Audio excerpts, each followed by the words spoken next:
ஆக்சுவலாக உங்களுக்கு நம்மளுடைய ரம்ஜான் டேஸ் நாள் பார்த்தீங்கன்னா 25. இன்னைக்கெல்லாம் நாங்கள் எங்கே சகராச்சுன்னு பார்த்தீங்கன்னா நம்ம தெற்கோசல் பேக் சைடில் உள்ள பழைய தான் இருந்தோம். சரியான கூட்டம், உட்காந்து சாப்பிடக்கூட இடம் இல்லை. பரவாயில்லன்னு சொல்லிட்டு நின்றுக்கிட்டே சாப்பிட்டுட்டு இருந்தோம். சாப்பாடு கொடுத்தாங்க, பிரியாணி தான் கொடுத்தாங்க. தரமாக சாப்பிட்டுட்டு பெரிய ரொட்டியை குடிச்சு ஃபஜ்ர் போயிட்டோம். ஃபஜ்ர் தொழுக்கு பார்த்தீங்கன்னா தெப்பக்குளம் போய் ஒரு வாக்கிங் போகலான்னு சொல்லிட்டு வாக்கிங் போக ஆரம்பிச்சிடும். அப்புறம் வாக்கிங் பண்ணிட்டு ஜாக்கிங் பண்ணிட்டு கொட்டிங் கொடுத்துட்டு கிளம்பிட்டோம். சம்பவம் ஆயிடுச்சு. என்ன சம்பவம்னு பார்த்தீங்கன்னா, நான் கையில் ஒரு கை செயின் போட்டிருந்தேன் தெரியுமா.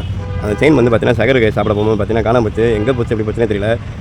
ஸோ எங்கள் அம்மா வந்து பார்த்தீங்கன்னா ரொம்ப அவசியம் வாங்கி கொடுத்தாங்க. எத்தனை பார்த்தீங்கன்னா 2 செயின் ஆல்ரெடி துவச்சிருக்கேன். இது 3வது செயின். இப்போ அது மிஸ் ஆயிடுச்சு. என்ன பண்ணுறேன்னே தெரியல, எப்படி போச்சுன்னே தெரியல. மன வருத்தமாக இருக்குது. இன்றைக்கி நோம்பு திறக்க எந்த பள்ளியாசில் போனோம்னா நம்ம ஜேவலாஸ் பாலத்துக்கு லெஃப்ட் சைடில் சின்ன ஒரு பள்ளி தான். அங்கே போயிருந்தோம். பள்ளியாசில் ஃபுல்லாகிடுச்சுனால ஆப்போசிட்டில் ஒரு குடோர் மணி இருந்துச்சு. அங்கே உள்ளே அமுச்சு விட்டாங்க. ஸோ உள்ளே போனால் பார்த்தீங்கன்னா கொஞ்சம் பேர் உட்காந்துருந்தாங்க.